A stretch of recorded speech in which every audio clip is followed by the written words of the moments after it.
Hola gente, pues hablemos de literatura de la buena, pues de literatura rusa y de un autor que es considerado el más ruso de todos los escritores, porque si bien saben, en el siglo de oro de las letras rusas, muchos autores como Tolstoy, Dostoyevsky, el mismo Turgenev, recibieron influencia de otros autores tal vez occidentales y uno que otro oriental. Sin embargo, hay un escritor que se atrevió a escribir desde el corazón del pueblo ruso, desde la taiga o desde la estepa o desde el campesinado, la voz más rusa de todos estos escritores. Y estoy hablando de Nikolai Leskov, el nacido en Oriol, en la Rusia central de la década del 30 del siglo XIX.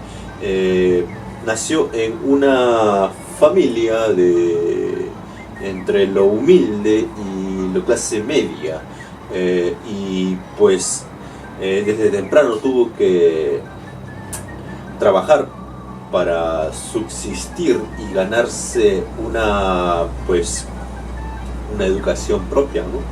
Porque él, si bien en un principio trabajó como funcionario público, esto le permitió recorrer todo el gran imperio ruso, ancho y largo, pues a lo ancho y ancho de todo el país, y específicamente se radicó algunos años en lo que es ahora Ucrania y también en la zona de la estepa, y es ahí donde él precisamente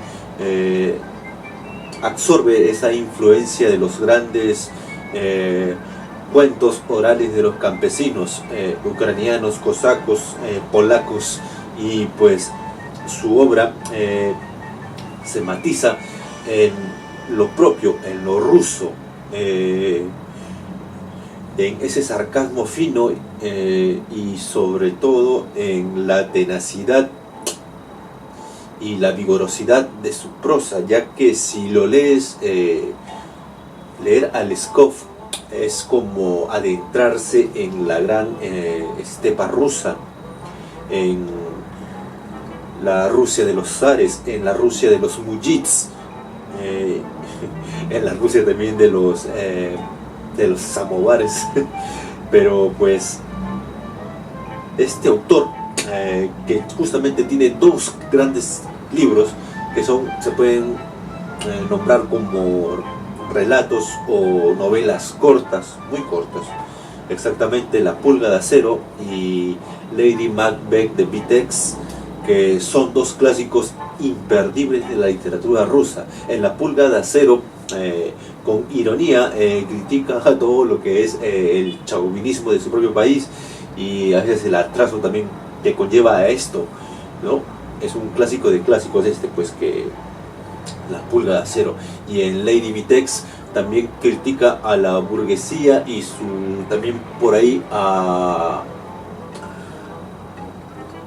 al abuso que se cometía contra las mujeres,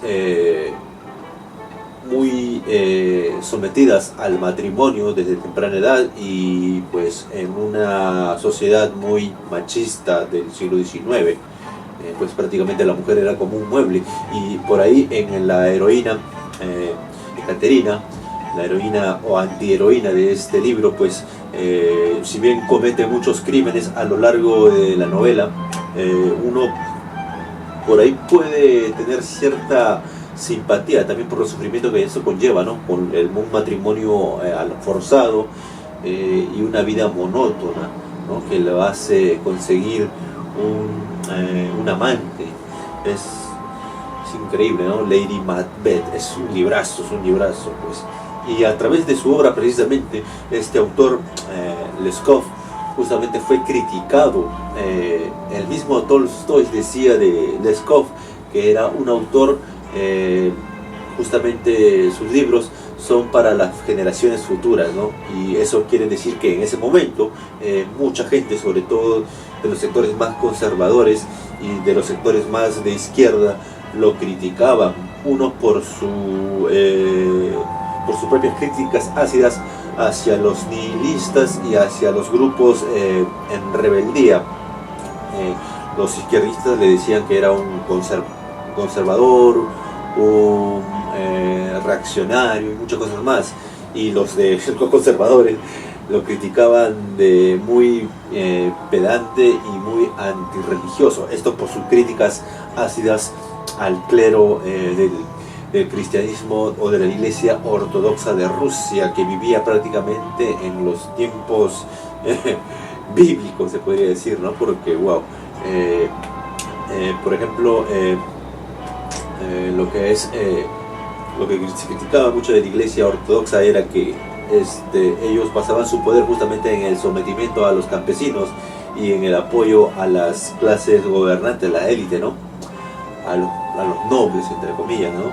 Y pues Nikolai Leskov estaba entre eso, ¿no? Criticaba por aquí, criticaba por allá, pero con un sarcasmo tan fino que de veras uno se pregunta por qué nunca le llegó una deportación o una pena, hasta la pena capital, ¿no? Parece que el hombre era ambivalente, no jugaba con eso, ¿no? Al filo de la navaja, su obra, ¿no? Fue criticado mucho, ¿no? Pero felizmente no fue pasado por las armas, ¿no? Y pues el hombre vivió siguiendo escribiendo, ¿no? Pero ya un poco marginado, ¿no? Esa marginación que tal vez y esa ambivalencia en su carácter, escritos políticos, porque fue periodista también, que lo conllevó por ahí, lo censuraban de uno y otro lado, ¿no? Y tal vez por eso hasta estos años sea muy poco conocido acá en estas tierras. Sin embargo, hay que acotar que el mismo Lev Tolstoy lo admiraba. Son casi contemporáneos, pero por ahí Leskov, la fama de Leskov un poco que precedió primero a la de Tolstoy, y es por eso que el maestro Lev Tolstoy lo admiraba, ¿no? Decía de él de que era el más ruso, ¿no? Se quitaba el sombrero, ¿no? Porque, valga la redundancia, en ese tiempo, ese siglo, había mucho afrancesamiento de la cultura rusa, tanto así que muchos escritores plasmaron su obra no en el idioma ruso, sino en el mismo francés. Por ejemplo, Pushkin en ese tiempo tiene muchos escritores en francés, el mismo también Dostoyevsky, si revisas su obra, tiene mucho afrancesamiento, ¿no? Eso porque la cultura francesa en ese tiempo era la más, ¿no? Pero Leskov criticaba eso, ¿no? Que justamente Rusia era un país con cultura propia y no tenía esa necesidad de adueñarse o acomodarse con otra cultura, ¿no? De otro país lejano. Sin embargo, pues tardaría décadas tal vez para que Leskov fuera admitido en el Olimpo de los dioses de los escritores rusos, ¿no? De las letras, porque valga la redundancia, yo lo pongo a la par de Leskov con Dostoyevsky, con Tolstoy, con Chekhov, con Korolenko, ¿no? Ya es un clásico de clásicos.